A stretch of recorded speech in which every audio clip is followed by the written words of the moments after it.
Now what I want to talk about today is how to do a mitered border. And they sound very hard to do, but they're not. They're very easy to do. I'm going to make sure that my quilt is square, first of all.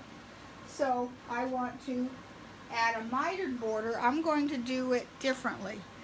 If you want better explanations of this, I'm using Sharon Chamber's method.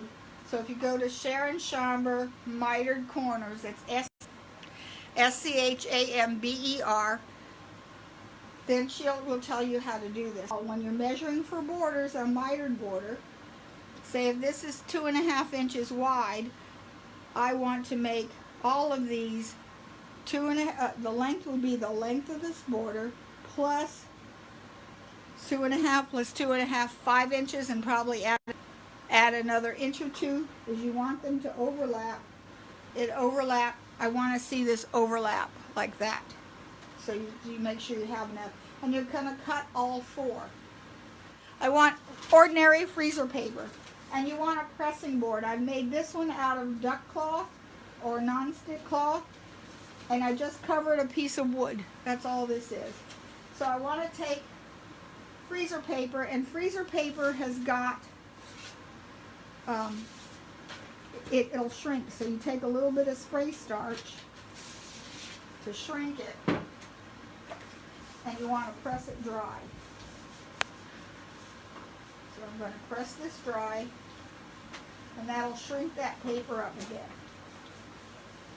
If you've ever used freezer paper to mark your appliques, and you find that when you go to put the applique on, it's smaller, that's because if you use freezer paper to trace your applique pieces, the paper shrinks. Okay.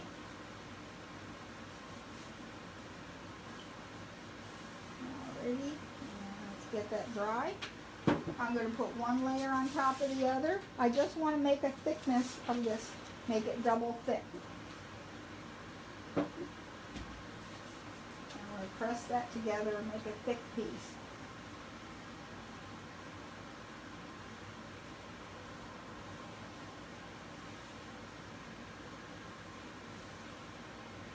Okay, and that should stick together really good.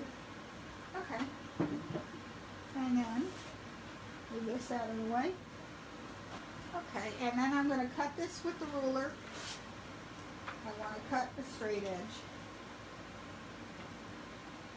And this will give you 2 rulers. Okay, so now you have 2 straight edges.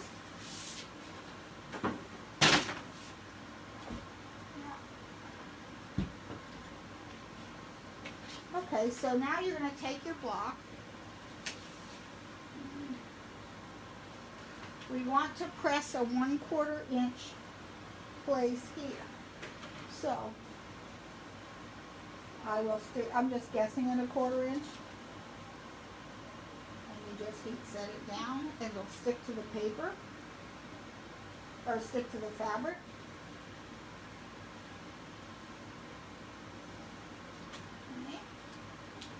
Then you're going to take spray starch, and I need a little brush. What works really well for this is these really awful little brushes that come with our sergers that are not good for anything. So I want to take some spray starch and put it in a little container or the lid or something, and I lost the lid to this, just so you can have something wet. And you paint it, just the edges.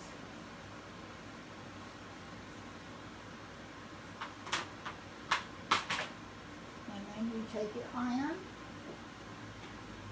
and this iron over here, and you press it dry.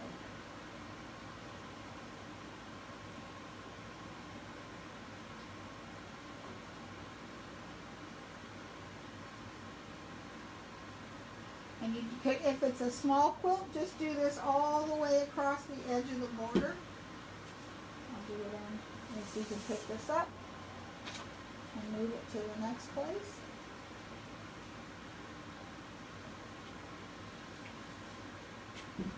I'm just going to do one like this because there's a different way I also handle this for a bigger quilt. Because this is a pain in the neck to do for a really large quilt.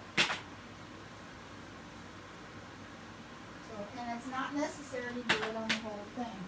Okay, so.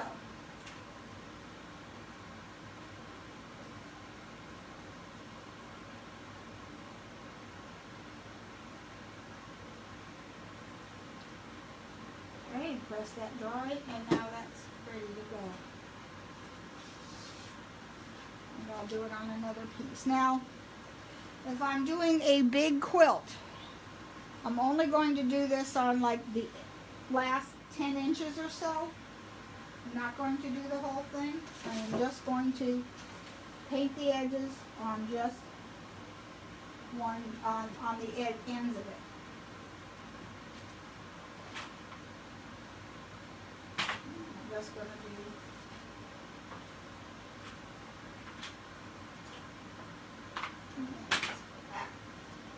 press it down. Okay, I'm just going to do the ends on this one.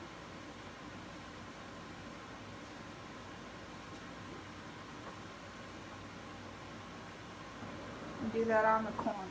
So I'm just going to do 2 corners to stitch this.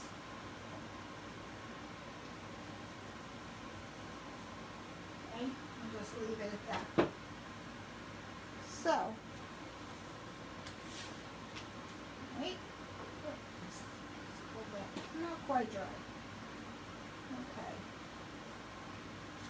Okay.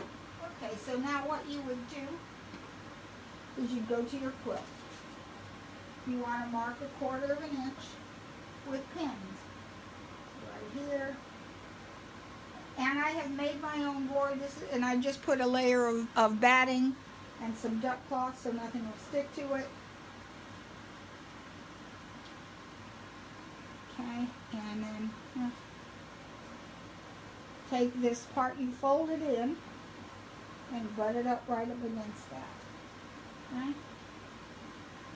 Trusty Elmer's washable school glue with a tip. Fold this back and apply the glue.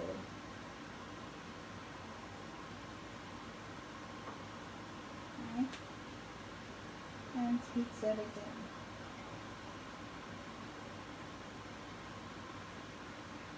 Take this, heat set it down.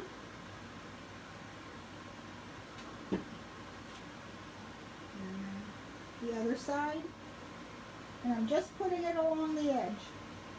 Because once you heat set it down, this is glue basted. It's not going to shift on you. And I'm pretty rough with my quilt, so it actually works pretty well. Okay, and heat set this down.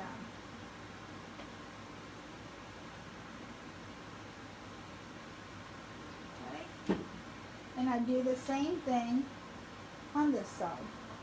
Here's the side I pressed. Here we go. You want this to overlap, and again you would do the same thing. You would press this, or you would mark that.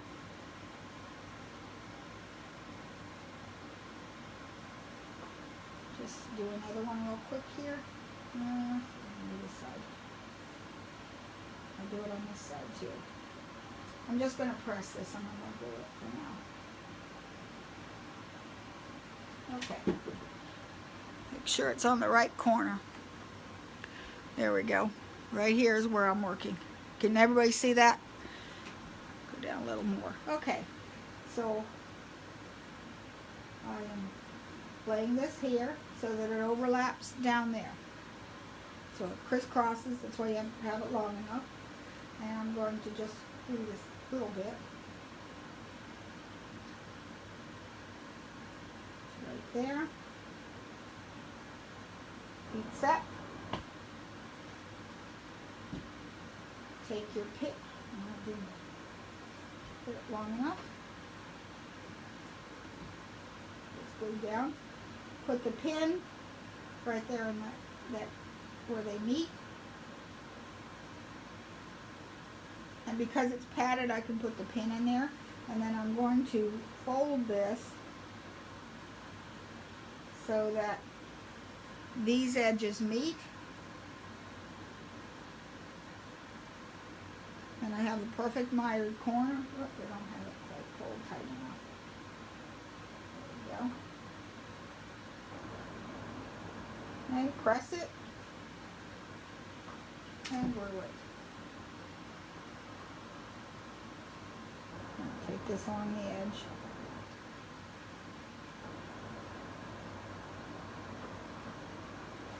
Okay. And it's nice and glued down. So, when I go to sew this, pull it up from the tape. Geri, just put too much glue. You want to go light on that glue. Okay, so now when you go to sew this, you're going to sew the miter first. Let's see. Go right. So here's my part I folded. I'm going to hold this back. I'm going to pull this open. See, I can pull these seams. A little heavy on. I'm going to straighten out the seams like this. So pull those. I glued them good, didn't I? It's really good. Okay. So I'm going to open this up and I'm going to just fold this back, and you can see where that seam is. So I'm going to sew here on this line, and you can see where all of the lines come together right there. It's hard to see it on the camera. Let me get a pen and mark it. Okay. So you would sew, spread that open, and so right here. See, and here's where they all meet. Here's where one meets here, one meets here, and one meets here. So you are going to sew right to right there. And what I do is I start on the outside. You want to back tack because this is, you don't want it to come apart. One thing this glue is it stabilizes that bias so it's not going to stretch on you. And as you sew on this line, what you do is you come to here, and you can do one of two things. You can either turn your work around and sew in the other direction. Do not trust your reverse key to go reverse correctly. Or lift the needle, scoot it back about a stitch or two, then hit your reverse key, because then that's going to lock that corner. So when that's done, then you come over to these seams, your side seams, and you can again see where they intersect. Here's the end, right there. And you're going to sew right on this line. And you sew here. And then you do the same thing on the other side. And then you open up your seam. And you can see where those lines intersect. Really clear. And you're going to do the same thing. I usually start on the outside. And then I will back tack. But I back tack so that what I mean by that is like it's stitching along this way. Here's the end where you want to stop. So you would stop with your needle right here. Don't back tack, because a lot of times what happens is the machine jumps forward and then back tacks. What you do is you lift up the presser foot, take the needle and put that needle about a stitch away, so even if it does go forward a stitch, you're still fine. Now on a big quilt, on a great big quilt, what I do is I just do those ends. So here I don't have it sewn, so pull it out. I would sew the ends like regular up to about 6 to 8 inches away from the corner. And I would have had, see, this would have been sewn already. And that way you don't have to measure the whole thing. You're just going to sew from 6 inches from the top, 6 inches from the bottom. Or in this case, you probably get away with 3 or 4. And then you know this is 1/4 of an inch, and you've already turned that 1/4 of an inch, and you do the same thing. So you've sewn till here. Then you do your miter. And I think we should do this as one of our sit and sew classes one of these days, once we get things running, because then everybody could do a sample. And you'll see how easy this is. So you would have sewn to about here and sewn to about here, and you have this folded over like we did originally. And then you glue the rest down, make your miter, everything good, then sew your miter just like I said before. So it's very easy to do perfect and beautiful mitered borders. Not just for quilting, you can do it on wall hangings or anything else you like. So, any questions?